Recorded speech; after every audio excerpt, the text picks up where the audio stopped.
అంబేద్కర్ కోనసీమ జిల్లా పి గన్నవరం మండలం ఊడిమూడి లంక వద్ద గోదావరి నది పాయలో పడవ బోల్తాపడింది. ఈ ప్రమాదంలో ఒకరు గల్లంతవగా 5గురు సురక్షితంగా బయటపడ్డారు. లైఫ్ జాకెట్లే ఈ 5గురి ప్రాణాలు కాపాడాయి. లేకపోతే ఘోర ప్రమాదమే జరిగిపోయేది.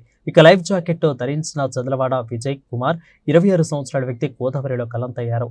ఇతను గంటి పెద్దపూడి పంచాయతీలో ఉద్యోగిగా పనిచేస్తున్నారు. లంక ప్రాంతం నుంచి అవకతవకకి పడవపై మంచినీటి ప్యాకెట్లు బస్తాలు తరలిస్తూ ఉండగా గోదావరి మధ్యలో ఈ ఘటన చోటు చేసుకుంది.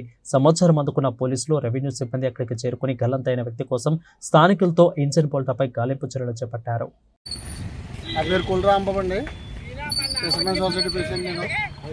ఇక్కడ నావలు తిరుగుతున్నాయి. 3 రేవులు అయితే నాటు నావ ఒకటిని, ఇంజిన్ బోట్ ఒకటిని, పెదపూడిలో 4 బోట్ల దాకా తిరుగుతున్నాయండి.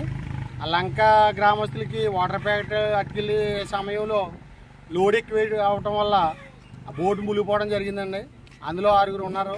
6గురిలో ఒక అతను గల్లంతయ్యాడు. మా ఊడిమూడి వాస్తవుడే కుర్రాడు, పంచాయతీలో పనిచేస్తాడు. 5గురిని కూడా ఊడిమూడి రేవులో తీయడం జరిగింది. మా నాటు నావ వేసుకెళ్ళి అది వాళ్ళని సురక్షితంగా బోట్లకి మళ్ళీ ఆ పెదపూడి నుంచి వచ్చిన బోట్ల మీదకి ట్రాన్స్ఫర్ చేసి వాళ్ళని పంపించడం జరిగింది సార్.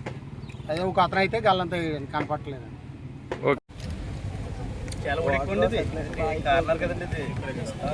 బాగా